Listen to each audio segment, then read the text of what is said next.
ওয়ানডেতে টানা সফলতার পর এবার লড়াই সাদা পোশাকে।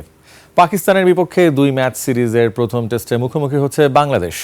ভারসাম্যপূর্ণ ব্যাটিং বোলিং ইউনিট নিয়ে আশাবাদী টাইগার অধিনায়ক নাজমুল হোসেন শান্ত জানিয়েছেন, এবারের টেস্ট চ্যাম্পিয়নশিপে ভালো করবে দল।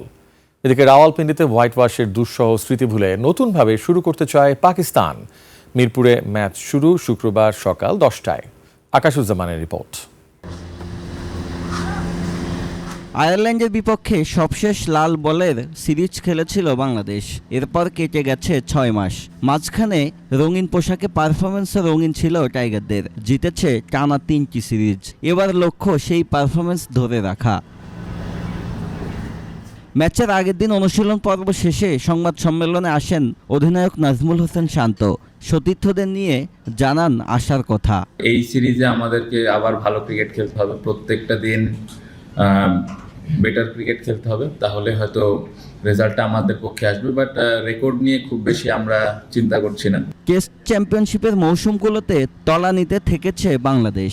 পাকিস্তানের বিপক্ষে এই সিরিজ দিয়ে নতুন চক্রে প্রবেশ করতে যাচ্ছে টাইগাররা। এবার শীর্ষ 5-এ থাকার লক্ষ্য লাল সবুজ প্রতিনিধিদের। এবছর টার্গেট থাকবে, আমার মনে হয় যে তার থেকে আরেকটু যদি বেটার পারফর্ম করতে পারি, 4-5 এরকম যদি শেষ করতে পারি খুবই ভালো লাগবে। চ্যালেঞ্জ আছে, বেশ কিছু অ্যাওয়ে ট্যুর আছে, যেটা আমাদের জন্য একদমই নতুন হবে। 2 বছর আগে রাওয়ালপিন্ডিতে হোয়াইট ওয়াশ হয়েছিল পাকিস্তান।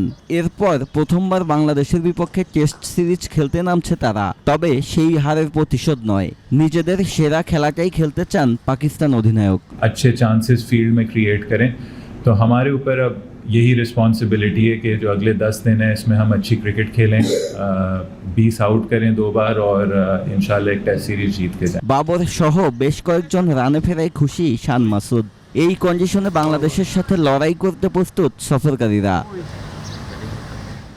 আকাশুজ্জামান, 21 টেলিভিশন, ঢাকা।